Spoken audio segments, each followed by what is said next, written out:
Well, good morning, everyone. My name is Scott Cooper. We're going to give everyone just a few more minutes to get logged on because if any of the attendees are as old as I am, they might be having some technical difficulties. So we're going to give it about 2 more minutes and then we'll kick things off.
All right, that was our 2-minute warning. Good morning to everyone. My name is Scott Cooper. I am a retired Marine and one of the partners and moving forces behind the Veterans and Citizens Initiative. And welcome to everyone today. We're delighted to have you for this conversation in what I think is going to be one of the more important conversations we're having in our country today. And so let me begin by telling you a little bit about the Veterans and Citizens Initiative, what we've embarked on. Then I'm going to introduce the panelists and turn it over to just a rock star group of people that I admire enormously, and I'm so delighted to have them here. This began last summer when Dan Vallone, who is a friend of mine that I've known for several years, we've done some work together in civil society. He reached out. Dan and I both come from a military background. He wanted to go to the Naval Academy, but he ended up going to West Point. He wanted to join the Marine Corps. He ended up joining the Army. And so, with that series of transgressions of his life, after he left the Army, though, he began work with an organization called More in Common. And they have done some remarkable research and some remarkable work, really trying to understand, the simple fact that as Americans, we have far more in common than oftentimes we understand. And when he reached out to me last summer, he said, hey, we are concerned about violence around the upcoming election. And we also know that, as we've experienced as veterans, you and I are much braver and better looking in people's eyes because we're veterans, probably through no fault of our own. Could we leverage the voices of veterans and military families to talk about how important it is that we not have violence, that we have a peaceful transition of power, that we count every vote and such things? How little did we know how prescient he would be. And the result of our conversations was this work called the Veterans and Citizens Initiative. How is it that we could, to my mind, make sure that the sum is greater than the parts in all of the good work among veteran and military family organizations? And so we set to work on that. We launched on November 4th, but also as much of Dan's work, we went out into the field and polled Americans. He had 3 different studies that he led in July, in December, and most recently in March, trying to understand the perceptions of Americans as they're viewing what we have in common, what things they're scared of, what things we all agree on. And then also, is our theory true? Could veterans and military families serve as good messengers to try to be what I would call a civilizing, unifying force in America? We never could have anticipated what happened on January 6th. We didn't have the imagination for that, I think is a good way to put it. But here we are today. And when we went out into the 3rd poll in March, we had some remarkable results, which this panel is going to talk about. So that's what the work of the Veterans and Citizens Initiative is. There's a couple of hashtags you may have seen, hashtag Veterans and Citizens, but then also change the conversation. Because, certainly as those of us that have served in the military, there was no option to decide that someone that you served alongside was of a different political flavor. No one asked that. You just all had a mission to accomplish. And that's something that we commonly talk about when we talk about our own experiences. The panel today is, as I mentioned, Rockstar, and I'm going to spend just a minute to introduce them and then turn it over to our moderator, the esteemed Jennifer Steinhauer from the New York Times. She has served many years at the New York Times. You have probably read her stuff. She's been really on the cutting edge in talking about what has happened from the January 6th insurrection, but also what's been going on in the veteran military family space, and I really admire her journalism. Joining us on the panel are, well, four people I admire enormously and then I consider good friends. First is Lauren Augustine, and I met Lauren several years ago when she was working at Iraq and Afghanistan Veterans of America, and then it got your six, and now it's Student Veterans of America, where she's the vice president of government affairs and advocacy. She served in the Army as a UAS operator, and then has been engaged in this work for many years now, and is one of the most respected people in this space. Next is Sarah Strader, and Sarah Strader is a military spouse. Her husband is in the Space Corps. He just made that transition a couple of weeks ago, which is remarkable. And she is the founder and moving force behind the Secure Families Initiative. You're going to hear more about that. But it is remarkable because they are giving platform and stage and voice to military spouses that should be engaged in the conversation and in the political arena. And so keep an eye on what they're doing. They just only a couple of months ago became their own 501c3 and are really going gangbusters. Next is Jeremy Butler, and I met Jeremy when he first came to Iraq and Afghanistan Veterans of America in 2015. He just joined the reserves and had spent, well, over a decade in the Navy. And I knew immediately that that was something special in Jeremy. And he has since taken over as the CEO. And if you look at what IAVA is doing these days, much of it has to do with the inspirational leadership of Jeremy. And last but not least is my good friend Joe Plensler. Joe and I served in the Marine Corps together in many places. In Iraq, we served in the hallways of the Pentagon, and then we worked very closely together in his work since he retired just a year after I did, at the Naval Institute, at the American Legion, at the Wounded Warrior Project, and now in his own consulting firm that he's doing. He was one of the most brilliant Marines I ever came across. He was the speechwriter to 3 different commandants, and not only has a heart of gold, but is a voice and a brain to be reckoned with. So that's our panel. I look forward to the conversation. Jen Steinhauer is going to moderate, and then as we get toward the end and open up to questions, I'll help facilitate that. So Jen, let me turn it over to you. Thank you, Scott, so much for that super warm welcome. It's fun to be with all these people that I talk to all the time in my capacity as a reporter, to be able to get your views on myriad issues for our audience. I have to say that I, as a civilian reporter for a general interest audience, I think veterans in the era of all volunteer service, especially in the post 9/11 environment, are in a way the most interesting and curious group vis-a-vis the civilian population. They are, as we all know, among the most revered members of our population, and yet so few other Americans actually want to join them, since such a small minority of our population actually serves in the military. In one sense, everyone admires their heroism, but that can take on a political framework that elevates the veterans to sometimes an untouchable force beyond reproach, which people who haven't served are not allowed to criticize.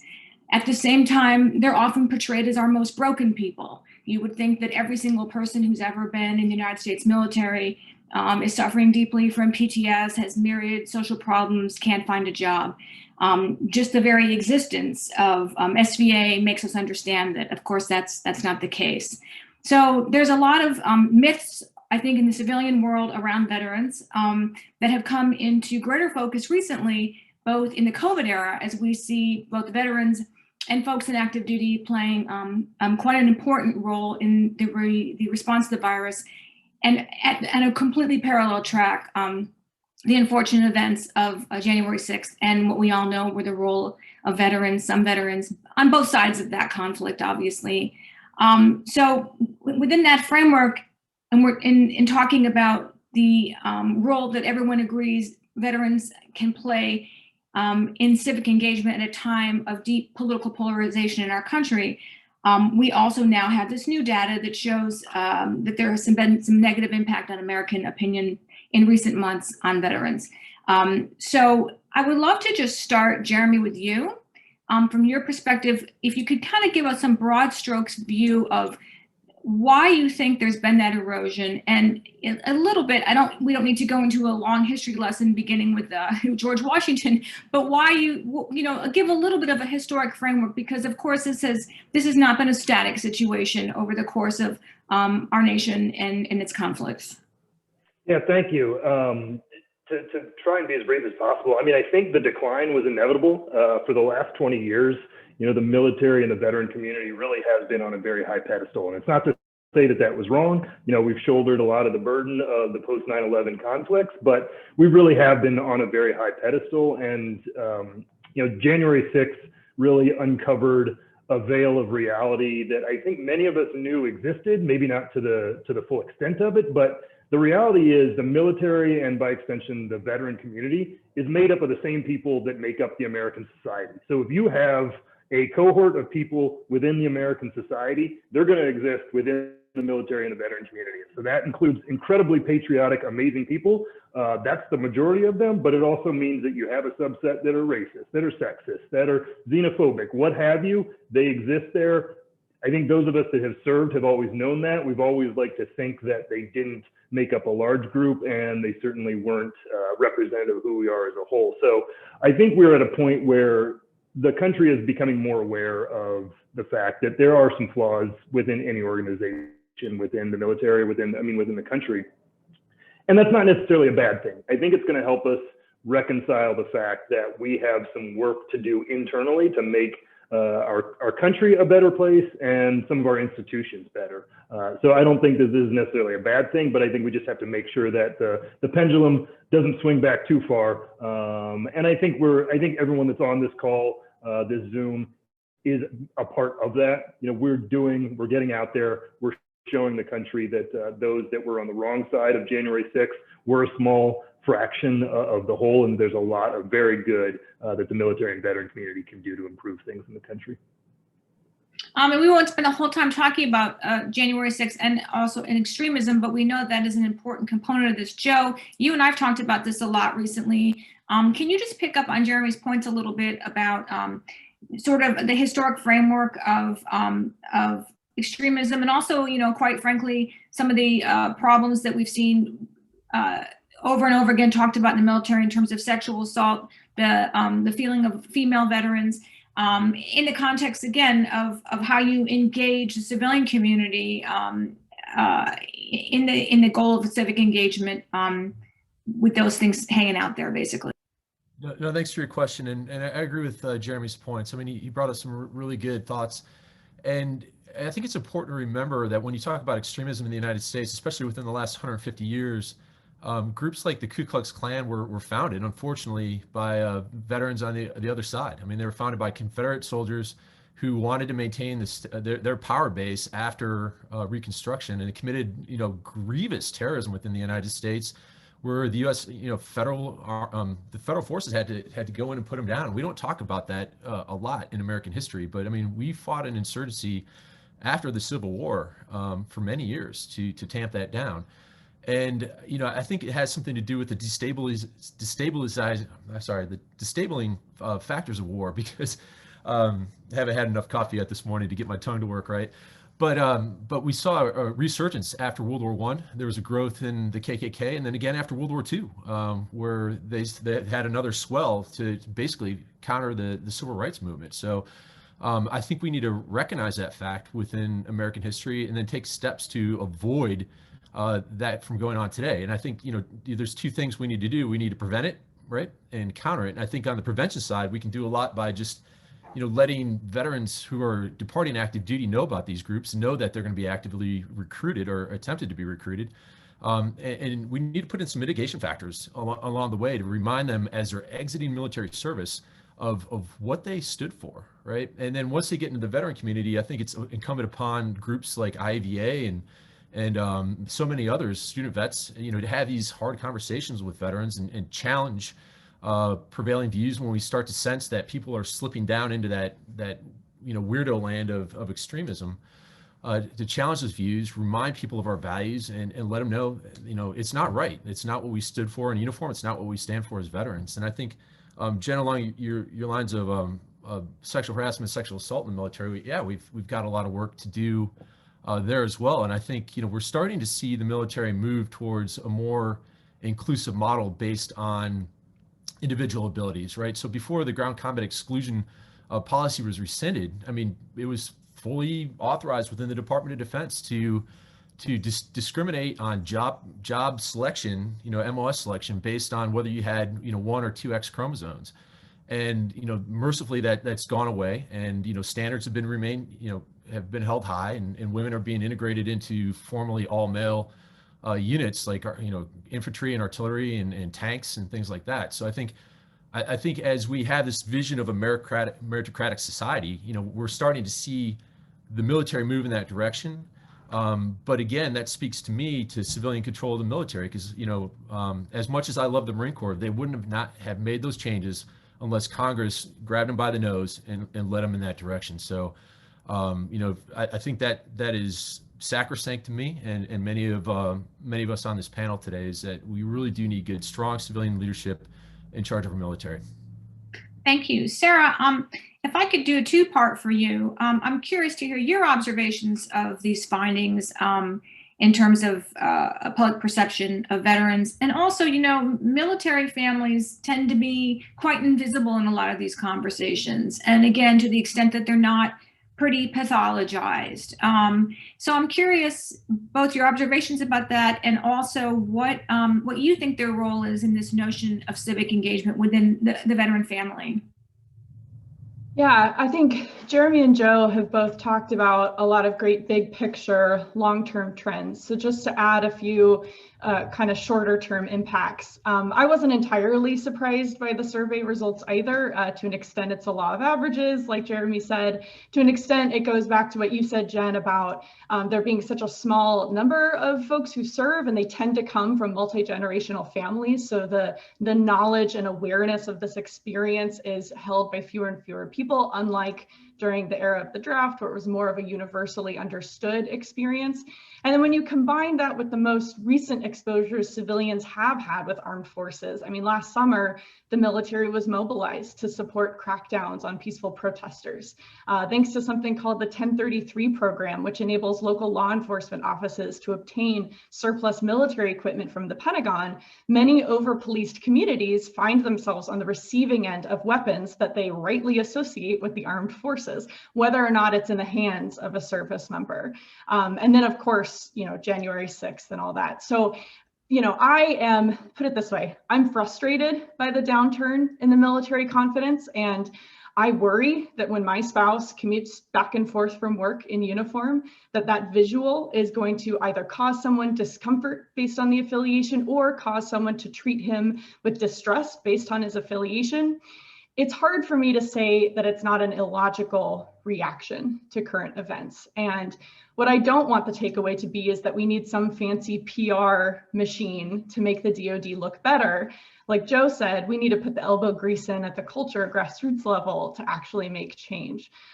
So some examples, along with our friends at Veterans for American Ideals, the Secure Families Initiative advocates against the 1033 program. We see it as something that advances domestic militarism. We believe it endangers our community's relationship with civilians. Throughout the course of our issue advocacy, we elevate diverse stories of military families, because like you said, we tend to be invisible in these conversations. And that's a real shame, because we have the potential to play a really important part. And I see there's being two roles that military families can play. Number one is as an early warning system. So we all live in relatively close community with each other. So when racism, sexism, xenophobia, all the isms come up, we see those symptoms right away. Last summer, there was a group of Black military spouses who started an online discussion group about anti-racism. Why? Because their years of service have been filled with experience of racism that seemed to be taking their white peers by surprise, and they wanted to spread awareness. So they shared examples of microaggressions directed toward their kids at CDCs, or their friends who got the military police called on them for daring to play basketball at the courts on base. I think that's a great example. If we listen to military families who have these experiences and are telling these stories, we're going to get a lot of early warning information that's really helpful.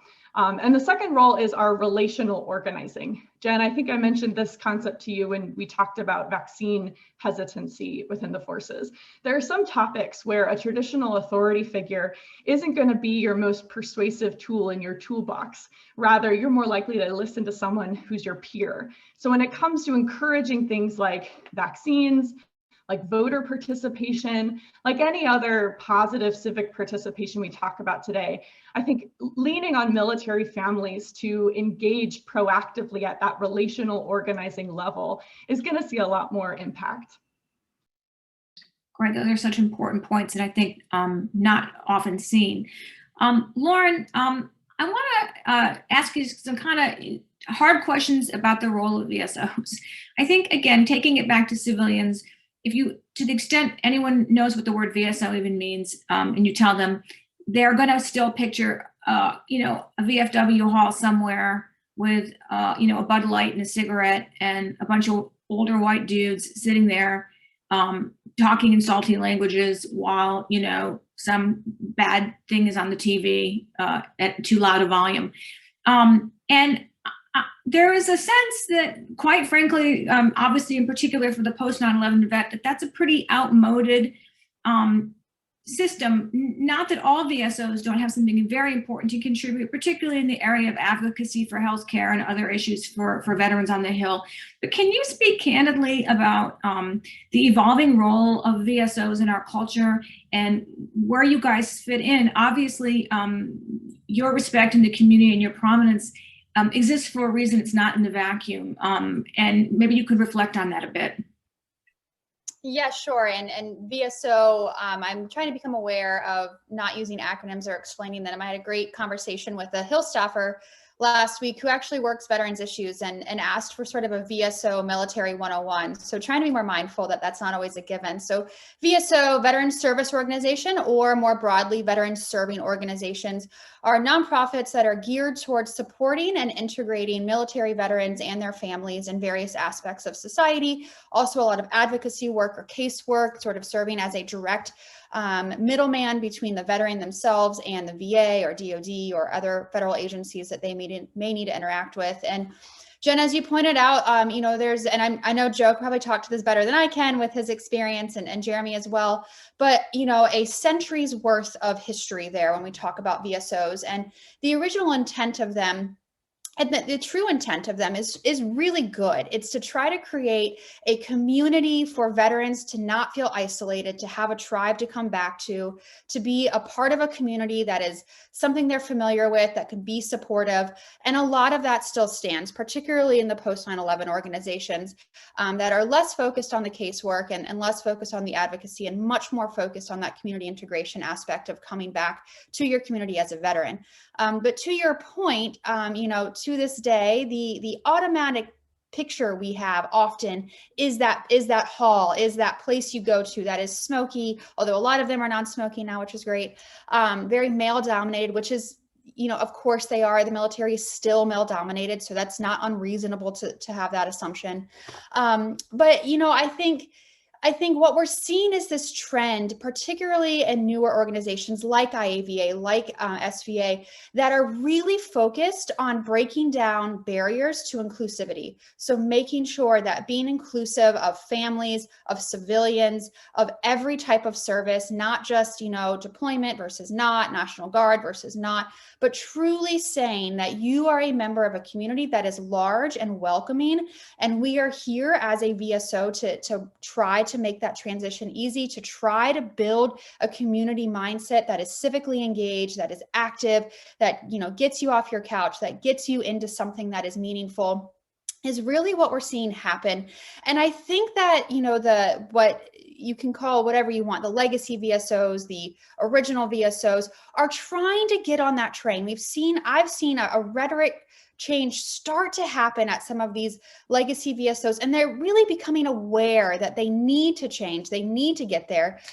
Like any institution that's 100+ years old, it's not going to be an overnight change. But I do see them taking steps to try to get there.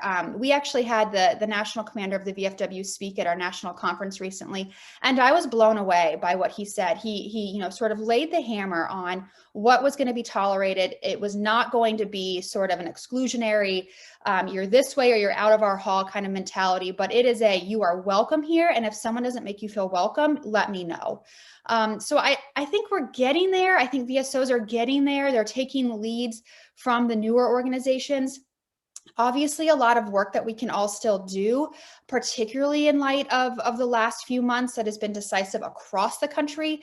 I think there's a lot of generational issues that we haven't really touched on or addressed that are true regardless of veteran status that the veteran world can try to help alleviate. We're getting there, a lot of work still to do, but the ship is starting to turn. And I think that the younger groups are helping drive that change, and we just have to keep at it. We just have to keep forcing the inclusive conversation, forcing the change that we're seeing start to happen, and we'll get there. Great, thank you. I'm going to go to another round with all of you. And just to remind you all, we are very excited to take your questions. So go ahead and post those and we will definitely get to some of those. I want to go back to the COVID response. And Jeremy, perhaps you could talk about this a little bit. That has really opened up opportunities both for active duty and veterans, whether it's organizing these super sites. I can't tell you how many people I know who have no interaction with the military under any circumstance comment on how pleased they were to see National Guard helping out these vaccine sites, obviously helping. We have medics putting shots in arms. Do you think, and then at the same time, what's interesting is the language of fighting COVID is often the same language of war, about fighting the enemy. And of course, it's a very different situation, an actual engagement in a theater of war and a pandemic. So could you talk about that a little bit, about that language and what opportunities there are and pitfalls maybe for veterans and the military in this scenario? Yeah, the similarities are very, very stark. To your point, Team Rubicon really deserves much of the credit for leading the way and starting what we call the Veterans Coalition for Vaccination. And Lauren and Student Veterans of America are part of this. There's now Team Rubicon, SBA, IAVA, and 4 others, I believe, that are part of this, and it's growing. And really the point is to spread awareness about the fact that it is important to get the vaccine, to generate volunteers to help staff the growing number of vaccine sites, because similar to the military, at a vaccine site, for every individual that is actually putting an injection into an arm, there is a chain of 5 to 10 people that are necessary to support that person so that he or she is able to give that injection. So there is a need for more non-medical people if we're going to beat this really in many ways than there are medical people. So if you're an average civilian who's like, I just want to help somehow, you can volunteer through this Veterans Coalition for Vaccinations effort to do everything from helping with paperwork, directing traffic, things like that, to really help us get to where we need to be. The other part of it is helping to raise awareness amongst underserved groups that it's important to get the vaccine, that it's safe to get the vaccine. I can't remember who mentioned it, but someone was saying how the person that's going to be most persuasive to others around the vaccine is not a senior military person. God bless Secretary of Defense Lloyd Austin for doing his videos on it, but he's not going to change the mind of the junior enlisted who is saying, I'm not going to get that vaccine. It's going to be his or her buddies that are like, listen, we all need to get the vaccine. And that's part of what this is all about. It's about spreading the word. It's about making people hear from those that they perhaps will be more responsive to about the fact that the vaccine is safe, it's available, and that everyone should get it. So I forget if I touched on everything from your question, but I got very excited in talking about all that. Well, Sarah, since we did have this conversation, if we could just pick up a little bit on the vaccine hesitancy question. And again, it is a reflection, as we all understand, of the military reflecting the rest of society. But do you think that there's a particular concern with that hesitancy within the community? And do the military, active duty, and veterans have a role in helping beat that back, not only among themselves, but in our broader society? definitely, and this speaks to vaccine hesitancy or civic participation activities. I think that there is a lot of good potential that veterans and military families can do in setting examples beyond our community, in addition to within our community, like I mentioned before, because we got a lot of things going for us. We look like the diversity of America. We move around a lot and get exposed to different ways of living, which I think can help us bring new ideas to new places where we live.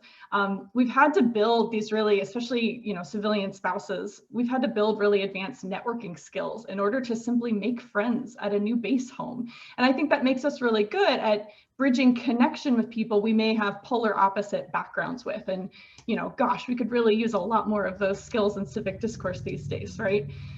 So I think there is this really potential, but it looks different from the traditional model we're used to talking about. All of those skills and experiences I just mentioned have to do with our relatability to our civilian neighbors rather than some myth of exceptionalism. So we touched on that at the very beginning of the conversation, and I just wanted to hammer that point through because I think it really ties in with the survey results that we're seeing. Is I would rather see us lean into how integrated we are within communities. I think someone mentioned in the chat a positive experience between base communities and off-base communities. It's that integration within American society that I think makes us really powerful spokespeople worth investing in. So, I've seen really positive reactions to vaccine rollouts within our community. I know even friends who at first were hesitant, as soon as they saw their friends getting it, and as soon as they were reminded of the positive outcomes that come as a result of being vaccinated, all the other fears kind of washed away. So, it seems to be going well so far, but we'll take it one day at a time. Joe, the report talks about, it uses a phrase, the vision of a new civic awakening. And I'm curious what that means to you and what that means in the context of this conversation. Yeah, to me, that means we need to remind our fellow veterans, especially of this generation, that it's a choice for us to engage with the public, right? I think sometimes vets will sit back and lament, oh, they don't get me, they don't understand me, they don't know what I've been through. And it's just like, well, the only way people are going to find out is if you get involved in the community and start talking to people, right? And there's many ways to serve after your military career, right? Some people go into the law enforcement and fire departments or become EMTs and things like that. I think, another way that's overlooked is teaching at a community college. Right? If you've got a degree, there are tons of community colleges around the country that will put you in direct contact with young people to help shape and improve their lives and mentor them and help coach them along as they're seeking their future careers. And I think I have very little sympathy for vets who kind of do the hangdog thing, like, oh, they don't get me. It's like, come on, man. Like there's so many things that this nation does to show its appreciation, even if they don't understand the experience. It's okay. But the only way that they're really going to find out is if we take those active steps to engage. We can't just sit back on our heels and expect America to come to us like some entitled, class of people. So, and I think, it all goes back. I remember when I joined the Marine Corps, and Scott might have to correct me on this, but I think it was Al Gray said, the duties of the Marine Corps is to make Marines, to win battles, and to return quality citizens to their communities. And I think that's where this really comes into play is reminding each other that, we've got an obligation to serve after having served once and really be leaders within the community. And I think I agree with everything both Lauren and Sarah have said along these lines. I mean, I think when people are unsure what to do, they're going to look to others for social proof about what actions they should take. So I think the more of us in the veteran community that stand up and say, yeah, no, it's a good thing to get vaccinated. Like getting everyone vaccinated is the fastest exit ramp to this pandemic and the fastest way to open up our economy. Is an important message to be carried forward. And I think when we think about persuading our fellow Americans, a lot of times we start from the point of ego with what's important to us. And I think a lot of times that we forget that if we're really going to persuade other people, we need to figure out what their values are and what they care about and speak to those things, because those are the issues those are the decisions that are most likely going to activate them to take, pro-social behaviors and take protective behaviors against the pandemic. So, whether it's, some guy who's, beating his chest about how he's not afraid of the virus, or, there's one way to handle that, right? You kind of call him out on that, say he's afraid to get the vaccine or say he's afraid to, wear a mask. there's different tactics, but we all have to kind of tailor that to the respective audience. But again, back to your main point, Jen, I think it's a call to serve again in a nutshell. Lauren, I'd love to hear your thoughts on that. Especially you guys are in such a unique position in a sense that being student veterans, you are right in that civilian community all the time. It's just you're never going to be disaggregated. So what's been your candid assessment of how things have gone since the organization started with the integration of veterans, your view into our university and college system, and how it addresses this question, the grand question of the civilian military divide? And I think all of us in America who think about that, whether it's about civilian control of the military, or these types of work that you're all doing, there's always sort of this uncomfortable conversation in that divide of who carries the greater burden of bridging that. Is it civilians who don't understand correctly the military experience, or what is the role of veterans and kind of being more reaching out to civilians, as it were? So I'm curious, from your very unique perspective, your observations on that, picking up from Joe. Yeah, great question. I'll start with Joe. You sort of triggered something in me with sort of speak to people with what works for them. Obviously, it's sort of, I'm a lobbyist, right? It's lobbying 101. But in another hat life, I also own a small business, and our number one rule as a business is to treat others how they want to be treated. And I think that that's a rule that we've just sort of forgotten maybe in the last year as a society, and we really need to get back to that on how we communicate. The other thing that Joe really brought out of me, and yesterday, Jen, when we were talking, you said we wanted to have hard conversations today, and it really got me thinking, what is my hard feelings on some of this? And I think one of the things is, as a trusted messenger, as a veteran myself, I feel very strongly that we have got to take a responsibility to craft more messaging that has some resiliency built into it. I think so often in media and social media, we're quick to sort of make things a catastrophe to get attention and to get things likes and shares, and we're less likely to do the drink water, drive on, or keep calm, carry on. Those have meaning and they resonate because they have resiliency built into it. And I don't think that we've done a great job as a society, as a veteran community, of building in resiliency and speaking to veterans how they wanted to be spoken to. You don't go out on a mission and you're told this is going to be the worst thing ever. Don't expect anything, like it's going to be terrible. We pump people up, we get them ready, we get them excited, we get them strong and confident in their abilities. And I think we can do a better job as a community when we talk about the vaccine, when we talk about getting out of this pandemic. I'll go to the second part of the question now on how SVA is sort of engaging on that. And one of the things that's always been true in terms of our mindset at SVA is that we view student veterans as the ambassador to the all volunteer force to a really important group of people, for people coming of age in college that probably have not had many, if any, interactions with a military veteran. And we take that charge very seriously. So we, in all of our chapter education, all of our leadership continuum, both our national conference, Leadership Institute, our regional summits, we build in the importance of including other organizations on campus in everything that you do as a chapter leader on campus. So including any organization, SGA, on campus, the LGBTQ groups, the, any sort of, even Greek life, pulling in different groups of people so that it's no longer the veteran group versus the sorority. It's, we are both students at Virginia Tech and we're digging in on this important issue and we're going to get something done that's meaningful. And it creates these really organic opportunities to share stories so that it's not, is it us or them that's responsible for figuring out this divide. It's, we know there are problems we can solve together, and there will be natural opportunities to share both of our stories along the way if we just dig in and work together on things that we have a common purpose on. Our CEO, Jared Lyon, always tells this great story about when he was at FSU, they would do this sort of GI film festival kind of thing where they would show a military specific film for anyone on campus and then have a facilitated conversation afterwards. And they were showing a film that was dealing with MST, military sexual trauma. And a woman in the audience, in a sorority shirt, stood up afterwards and she said, I had no idea that other sectors of the population dealt with this in the same way that Greek life is trying to deal with a similar problem. And it opened up this amazing dialogue to talk about how the two communities, who you would never think have anything in common, could really come together to address sexual assault and harassment on campus.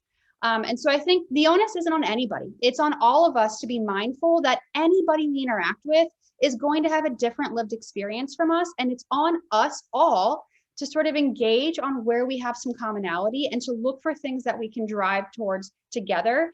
If we have the idea that it's us versus them, that's a terrible starting point to begin with. We've got to be positive in how we start that conversation across the board. So it's all of us together in that, to try to bridge all divides to include military civilian.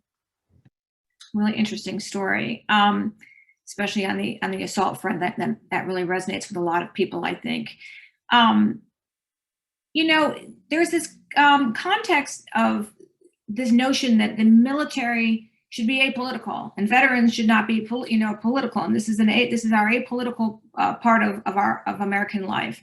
And I think obviously we've seen that put to a test in a lot of ways in the last few years. And I think most interestingly, with this Tucker Carlson incident, where he was criticizing females in the military, and you saw a lot of people, quite understandably, jumping into that conversation and criticizing him, including some pretty high-ranking folks in the military taking to Twitter to criticize his comments, which were obviously ludicrous, but also to make the point. And by the way, Tucker Carlson, who are you to make these type of comments? You never served a day in your life, which then crosses in back to this conversation we're talking about the role of civilians in an important role in the media and in civilian society to be critical of the military and to be able to do that even in the First Amendment protections, as abhorrent as the speech could be.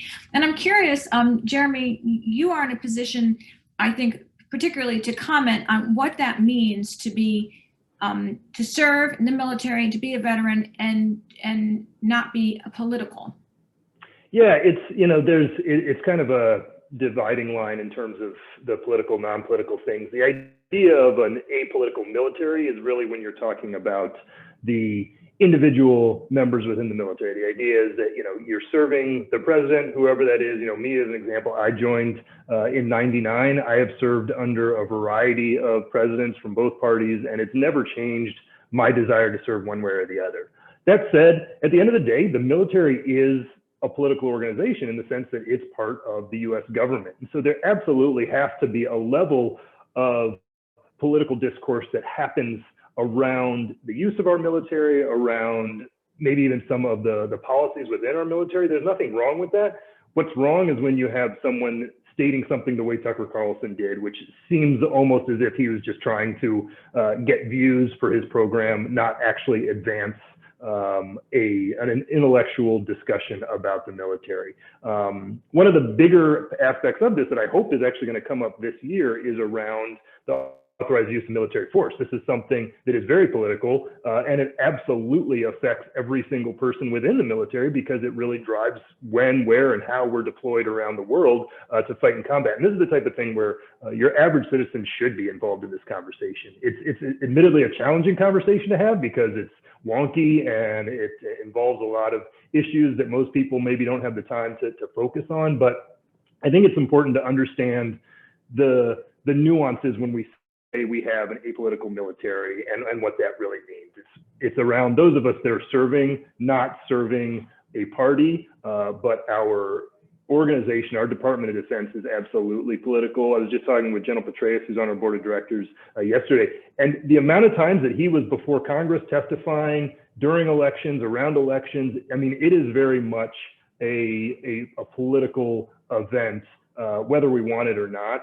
And I think it's important to address that. And there were some interesting points within this survey that came out around this, about, I think, the one that's popping out, I have to look back the exact phrasing, but one of the questions was something around the lines of, do you as a civilian feel like you're able to question a military commander's decision about something? And the answer should be yes. You as a civilian should absolutely have an opinion, hopefully an informed one, about the way our military is being used, run,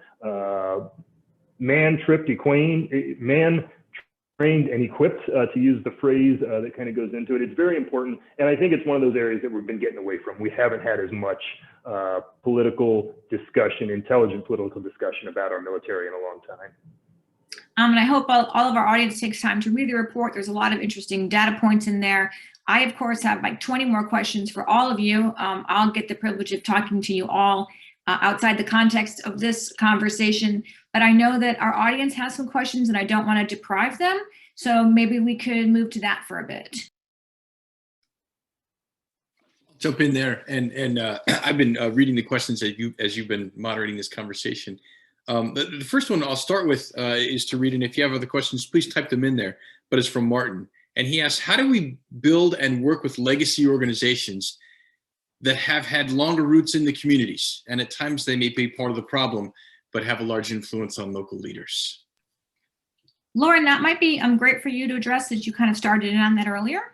Yeah, sure. So I think the first thing I would ask is, have you tried to reach out, right? I think a lot of times we assume that people are going to be not receptive or not willing to work with us, and reaching out and again, trying to find something common. Are you a part of an organization that can do a joint service project to try to build some common bonds, to try to find some ways to work together? If you're a part of the organization, are you attending the meetings? Are you getting involved? Are you making sure that a different voice is heard if you're not liking what you're hearing? Also, all those organizations have national headquarters that feel very strongly that might not reflect what the local post is doing. Are you engaged with the national office, making sure that they're hearing any concerns that you're having if you're meeting roadblocks?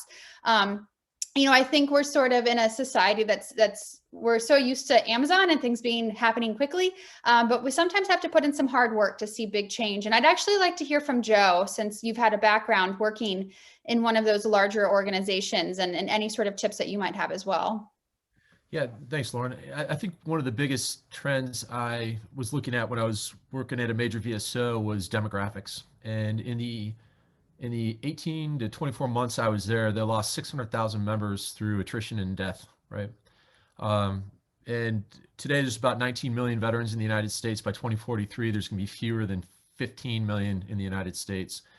So I think one of the interesting things is that the surprising thing is really that these veteran groups have stayed around. The legacy groups have stayed around for almost over 100 years now for the ones that really grew after World War I, because in the past it was kind of like the natural life cycle of a veteran organization is, once the last veteran of the Civil War, died, the Grand Army of the Republic just went away. The Spanish-American War vets went away.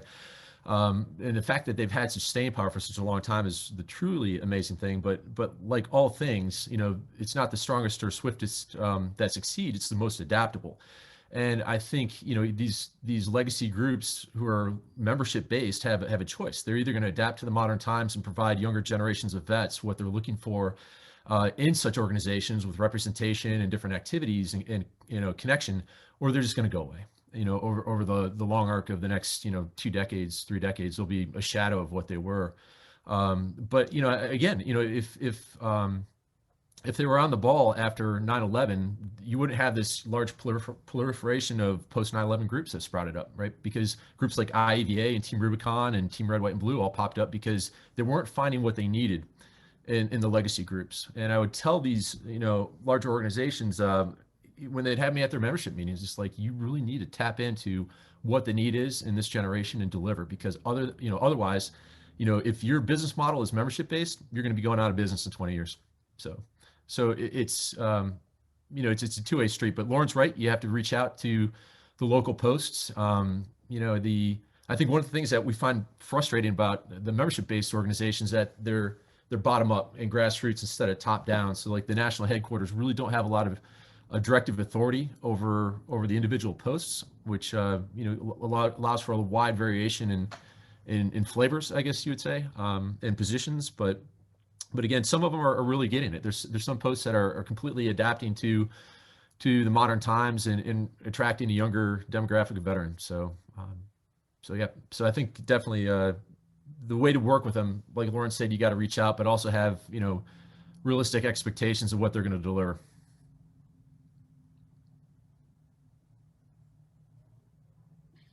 I'll jump to the next one since I've been monitoring them.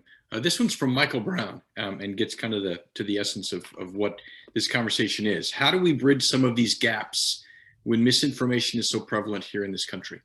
It feels like as hard as we try, the misinformation is driving people to the fringes.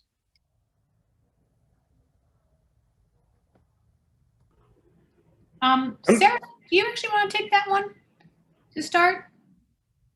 Sure. I would have chimed in earlier when Lauren was talking about bridging the military-civilian gap and encouraging both sides to really engage with each other.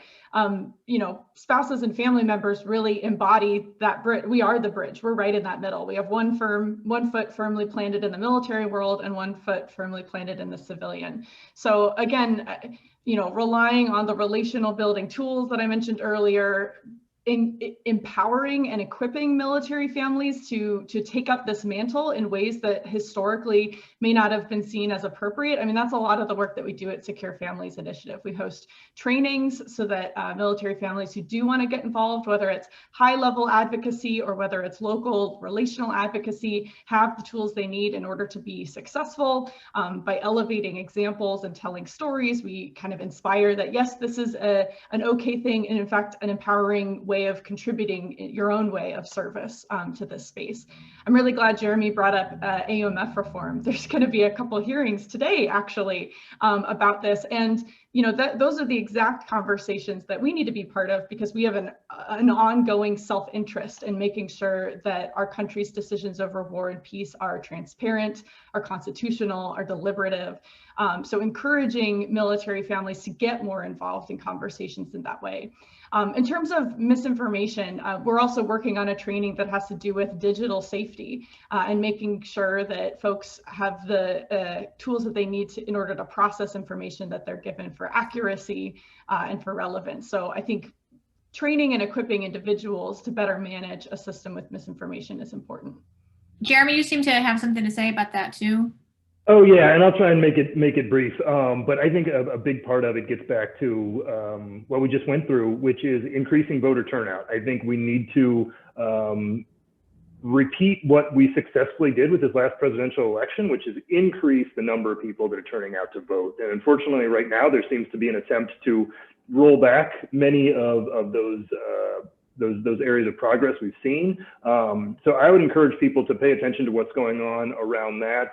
What I would love to see, and I'll make this super quick because I think it would be an entire other debate to have, but I think we need to get rid of gerrymandering. I think we need to have open primaries, and I think we need to institute ranked choice voting to change the way we're choosing the people we send to Congress to represent us. The system that we currently have, it basically incentivizes us to send fringe views to Congress to represent us, and that's resulting in a horrible situation. So, but I'll stop with that. Yeah, there's a great Princeton study out on that looks at how likely a bill is going to get passed depending on how much public support there is for it. And what they found is that for 90% of America who aren't wealthy, you have about a 30% chance of that bill getting passed, whether it's got total support or zero support. But if you've got money to put into the political system, you know, your likelihood of success tracks more along the lines of a 45-degree, line as far as probability goes. But I agree with Jeremy. I mean, we do have to do a lot of things to reform our electoral system. Gerrymandering being one of them, and getting rid of dark money out of politics, I think is another big thing that we could do. But back to your question, Jen, about like challenging, or the audience question about challenging disinformation. You know, I think a lot of times when we are confronted by someone who's got a view that's different from ours, that we don't feel is grounded in reality, there's a choice that we need to make, and we can take a ego-based one where we're going to fight back and we're going to win this argument.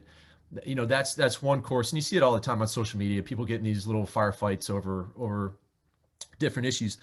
The other would be to take a more brain-friendly approach and understand that if we trigger somebody's amygdala and put them in a flight or fight status, that we're losing every opportunity to persuade them. So I think instead of the first approach being that's complete bullshit, you're absolutely wrong, is like, hey, tell me a little bit more about why you think the way you do, right? And take a listen first approach, and then Socratically help, mentor and coach folks towards the truth by asking good questions that really get them to think about their position. And I found that works far more effectively than just flaming somebody. It feels good for the ego to say, oh yeah, I totally trounced that guy, his argument was garbage, but in the long run, you've just hardened their position and you've made them a greater opponent. And I think, we have a lot to learn from Stoicism about that. If we think we're going to mend a fractured society through the lens of anger, that's complete madness, right? So I think, if we kind of flip the switch on that and said, what's the highest form of revenge? It's to turn an enemy into a friend, an opponent into an ally.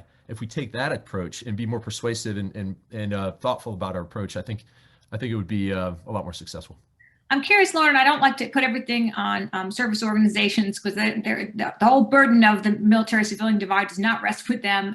The disinformation campaign does not rest with them. I do, and this is not with disinformation, but this is a related thought that you guys are all springing into my brain, is that, I know there was a lot of disappointment, for example, that more VSOs didn't put out statements during the debate about the conversation about changing the Confederate names of bases, for example, and in some of the cases of high-profile sexual assault and problems that came about with that. And I don't mean to melange that with misinformation, but I'm wondering in both of those, Lauren, what role you think with misinformation and also with taking positions that are distinctly more inclusive and speaking on behalf of large groups, what role you think to the questioner's question you think service organizations do play? Yeah, so we've talked about this quite a bit at SVA, and we've signed coalition statements. We've been fairly outspoken on a lot of this, but one of the things that we have tried to think through, and I don't have the answer, right, is how impactful are those statements in actually changing public opinion? Are they? Are we speaking to an echo chamber of ourselves and talking amongst our own advocates and the same media personnel over and over again? Is that who we're speaking to? And if it is that actually making an impact? Are we speaking to our members who are already naturally aligned with how we think and what we're saying? Is that actually going to help spread and stop spread of disinformation or poor messaging on really important topics that we need to have as a society? I don't have the answer, but I think it's a really valid question. Like, are those statements actually going to change the tide of misinformation? Are they actually going to change the tide of cultural problems we have in the military and veteran community? Maybe, or they might be a part of an echo chamber and not actually reaching out to the fringe people, the fringe groups that are really at play here and really susceptible to those types of misinformation and radicalization. And I think one of the things I brought up earlier that I think we sort of overlook as a veteran VSO media community is that we do place a lot of emphasis on VSOs, and we sort of ignore the other things at play in somebody's life beyond their veteran status. We don't look at their socioeconomic level. We don't look at their, where they are in the country. Are they super isolated? How has this last year impacted them?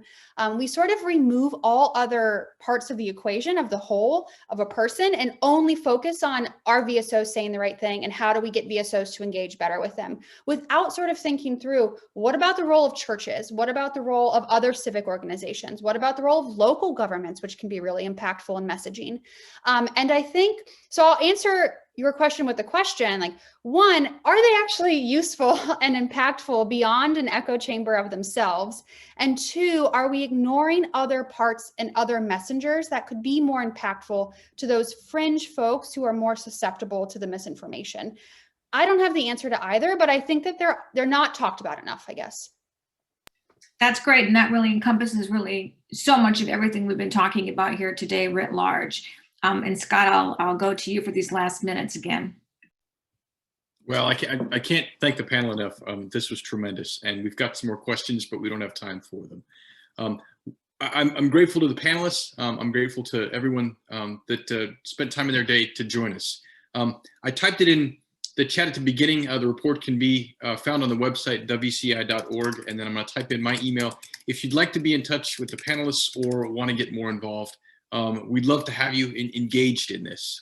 As I mentioned at the beginning, I think this is one of the most important efforts that we have going on right now. A lot of us are kind of like my mom, I think, where she's kind of thrown her hands up in the air and she says, my gosh, I'm so frustrated by all of this. I'm checking out.